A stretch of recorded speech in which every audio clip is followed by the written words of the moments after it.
Now, please welcome back to the stage your host for tonight, Adam Hills. I am aware that as Australians we do have the most annoying accent on the planet. I'm sure you're aware of what we all do. I'm sure you're aware we all go up at the end of every sentence. Because we're all too insecure to actually make a statement. So we have to make it sound like it's a question. Because we secretly need your approval. Even when it's something serious. Susie got eaten by a shark. I'm afraid there are going to be High Court judges in 30 years' time handing down verdicts just going, I find you guilty of murder. And you know what we do here in Australia? I didn't realise until we went overseas. We ask questions that don't need answering.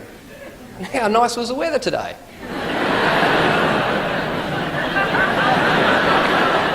I didn't know we did that until I got to England. I was with a group of English people and I just went, oh, how heavy's that rain?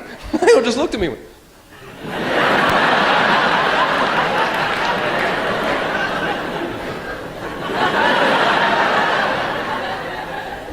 really heavy? I think Jesus might have been an Australian.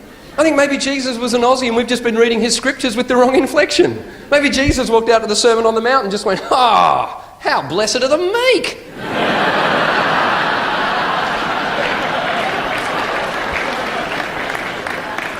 And of course the irony of all is it's so arbitrary what language we speak in Australia. We were almost colonised by the French. In fact, we were almost colonised by the Dutch. The Dutch arrived in the 1600s, but they arrived in a part of Western Australia where desert basically meets ocean.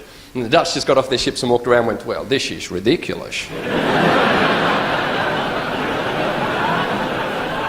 We cannot grow marijuana crops here.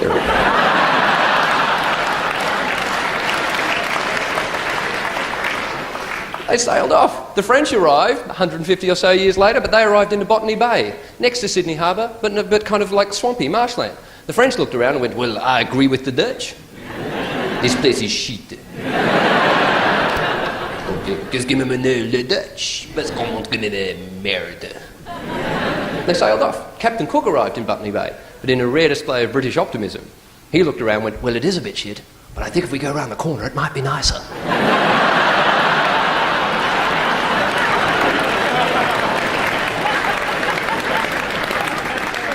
Although, to be fair, I have done my research, Captain Cook would not have sounded like that. Because Captain Cook actually came from Yorkshire. Which means the first words heard by English people upon sighting Australia would have been, this place is fucking shite. It's only going to get bigger and better. Would you please welcome to the stage the three, the only, Tripod!